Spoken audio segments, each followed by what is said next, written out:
Hey, what's up guys? How you doing? It is Lasty here. Welcome to a new episode of The Road to Glory. Episode number 124, I believe it is. We're going to start things off in a bit of a strange way. Now, last week sometime, like late at night, there was an SBC that came out where you could get the 85 rated Musa, so the winner FUT SBC, for the price of the nomination SBC. And people were talking about it, went around on Twitter, and I thought, right, if there's one account that I could try and get this cheap player from, it would be my Road to Glory. Within about 15 minutes, EA changed this 85 Musa that I just got here back down to the 78 rated one, like the nominee item, which was legit, you know, that's what we paid for at the end of the day. And then I log into my account on Friday night when the winner has actually been announced, and they had granted me the 85 rated Musa because, well, just basically because I guess what we saw we were paying for was an 85, so it would almost be like, I don't know, people were saying on Twitter like, oh, it's a scam, but they did grant everyone that did that SBC the 85, so I hope a lot of you guys out there were quick enough to go ahead and get him as well. But yeah, so we have got an 85 rated FUTWIZ winner Musa on this account. He'll probably most likely just be a sub a lot of the time, but it's still a pretty cool card to get for about 5,000 coins. Now what you're seeing me do here is just do the, I can't remember what it's called, Chemistry is Key? I think that's the name of the SBC that we're doing right now. And I've gone with the Besiktas players. Besiktas, by the way, one of the greatest Twitter memes ever, I think. I love the "Come to Besiktas" tweets that have been going around. They've been absolutely godly, honestly. Great meme, 10 out of 10, well played Besiktas. But they've got a lot of players from different nations, and we were able to complete the SBC just by buying those few players, and it cost me 10,000 coins. That's what it cost, and the TOTS player that we get from this pack is like unbelievable. It's a walkout team of the season. I don't know if you saw that flag, but it drops down and it's a Spanish player, and I'm like, oh, there's loads of troll players. And then I see Manchester United goalkeeper. We pack team of the season, 95 rated David De Gea. And for an untradeable TOTS, we couldn't have really asked for a much better one that fits our current team. Because if I was to buy David De Gea TOTS, one, I would never spend that much on a goalkeeper. And two, he was like the only player we had left in our team that isn't a special item. So we now are able to change our squad into a full special team. And it kind of like completes the team for good, which I was so happy about. I genuinely, when I saw a Spanish TOTS flag, I was like, oh, there's some guy in like the Belgian league or some other league where there's really crappy TOTS basically. So I was absolutely buzzing to see someone that really fits into our team and we don't have to change things around too much. And we can sell our original one on for 50,000 coins, which is great. That SBC cost me 10k. We get 40k profit off the player that we can sell. And we get a 95 rated team of the season goalkeeper to complete our team. So that right there really did us wonders. I was absolutely buzzing off of that, as you can probably tell. Smash a like on the video today if you had in your head a guess of who that was going to be. Let me know in the comment section as well. Like, everyone, when I tweeted this out, said, when I said I got a 95 rated TOTS in my Road to Glory, apart from one guy who said, oh great, I look forward to seeing it in about 2 weeks time. Apologies for the lack of uploads on the Road to Glory, I'll try and do better. But nobody guessed David De Gea. I guess when you think 95 rated team of the season, you probably think like Dybala, Mertens, Aubameyang. Yeah, they would have been amazing players to get and probably would have made me more happy than De Gea. But he fits our team so well, it was like a match made in heaven. And I also realised that is the highest rated player I've ever packed, ever, on any account. I don't even want to think about how many thousands I've spent on my main account, and I've never ever packed a player that high rated. That's crazy, isn't it? So we're gonna do the David Luiz SBC. You will have seen just a moment ago I sold Ander Herrera team of the season, and it's because we've got a chance here to get one of my favourite players on the game for a lot cheaper than he used to be. I already had Thiago Silva in the club, so I bought everybody else. I'm not sure really how much it cost me. But the fact that I already had Thiago Silva and the fact that we just got insanely lucky with a pack and sort of profited like crazy off David De Gea made me think, okay, I can afford this now. And Herrera was one of those players which was sort of making the team, but not really one of my favourites. I know his stats were good and stuff, but I know that this card works. I know David Luiz Premium SBC is a fantastic player on this game. So we've gone and got him. I've got him in the club. Obviously, that's another untradeable to add in, and it takes away from our coins and stuff. There's only 3 tradable players left in my starting 11. But it doesn't matter. Like, it's the end of FIFA. I want to get the good players in my team. And this is one of the best players on the game, in my opinion. In the midfield role, this David Luiz absolutely tears it up. So this right here is the new completed full final team, I think.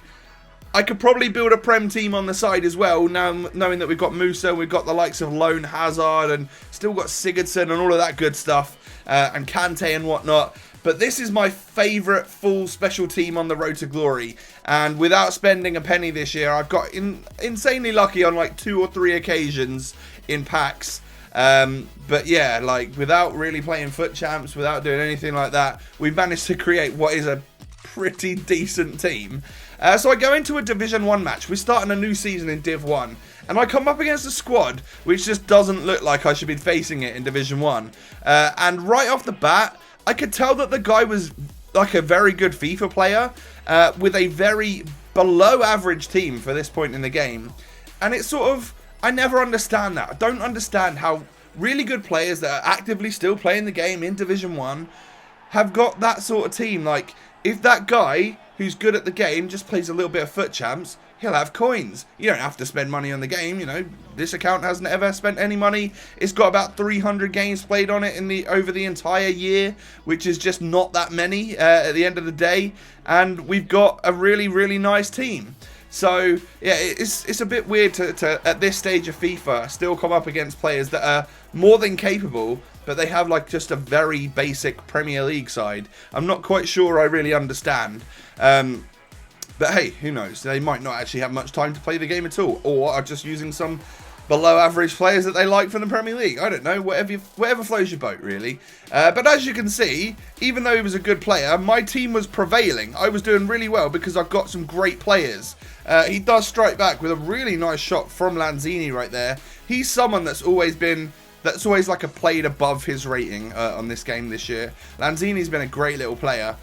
We do get relatively lucky, I guess you could say, to score a goal right there to put us to restore our 3-goal lead. We're 4-1 up at half time. I've had like 12 shots. My opponent's had 6, and David De Gea's only let 1 in, so I was pretty happy with that. And it was a great strike from Lanzini, as we saw earlier. So I'm going to bring off Saul, and I'm going to bring on Kante at half time. That's pretty much my go-to sub. And Heung-min Son had already scored a couple of goals. Let's try out this Musa, shall we? So I win a free kick. And like 2 seconds later, Yannick Ferreira Carrasco, or Carrera Ferrasco as we've liked to call him on this series, goes and scores it because he is just the world's greatest free kick taker.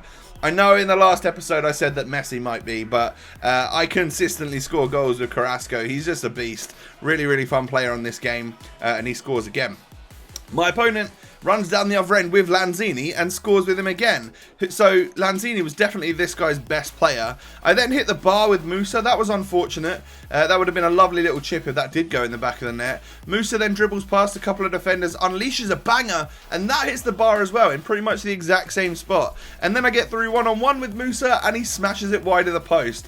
Maybe, just maybe, Musa's not that clinical and we probably won't be using him that much if this game is anything to go by, because Musa misses the shot there, but it sort of bumbles around and eventually falls to Dele Alli to stick that into the back of the net.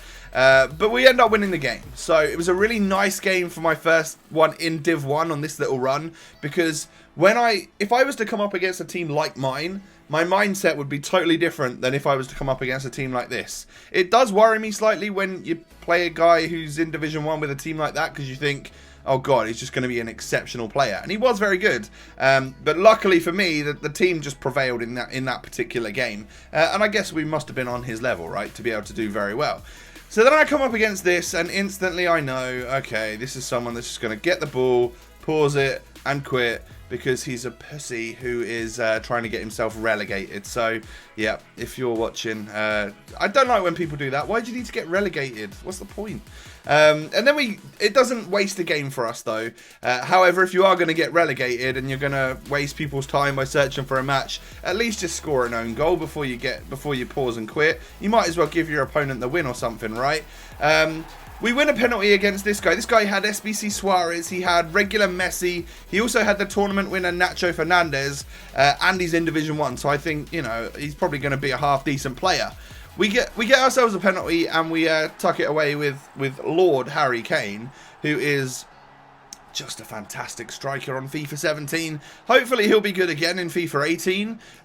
Like if he continues with form like he did for the last couple of seasons in the Prem, there's no doubt that we're going to see a nice high rated and loads of informs from Harry Kane along the way, and that I'm sure could be quite interesting. Absolutely buzzing for FIFA 18, by the way. I think I've said buzzing about 400 times. Gonna stop that right now. But my opponent scores a lovely goal with Luka Modric, and then he sticks it in the back of the net again with Lamar, who I believe he brought on. I'm guessing that was TOTS Lamar, maybe. But it was offside, so it doesn't count.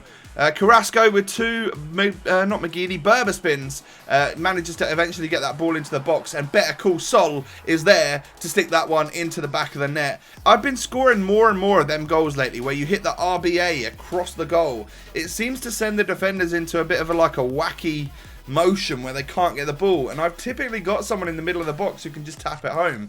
I think I saw a lot of that from watching the pros and stuff this year. A lot of the time they run to that byline and then smack the ball across, and there's someone to tap it in. And as you can see, we do it again with Harry Kane right there to get a nice 2-goal lead on this guy going into the halftime break. So we're 3-1 up. We've only had 4 shots, scored 3 of them though, but he scored 1 of his 2 attempts, looking for better goalkeeping than that from De Gea. And then when Suarez scores that, I mean, to be fair, that's quite a nice Suarez goal. It's a very nice, powerful shot. I can't really expect my goalkeeper to save that. But I was a little bit annoyed because he's now had like 3 shots and scored 2 goals. And then he gets through with Suarez a minute later or so and sticks it into the back of the net again. And that time I'm wondering, what is David De Gea doing? You know, team 95 rated team of the season. What are you doing? Save those shots, please. So out of nowhere, this guy is back in the game. And we're drawing 3-3, and I'm not getting my 3 points that I need so desperately. But from the corner, the keeper knocks it out, and Dele Alli with what is one of the best and most composed finesse shots on the bounce I've ever seen. That was a lovely, lovely goal. Perfectly in the corner where the goalkeeper couldn't quite get to it. And we do restore that lead.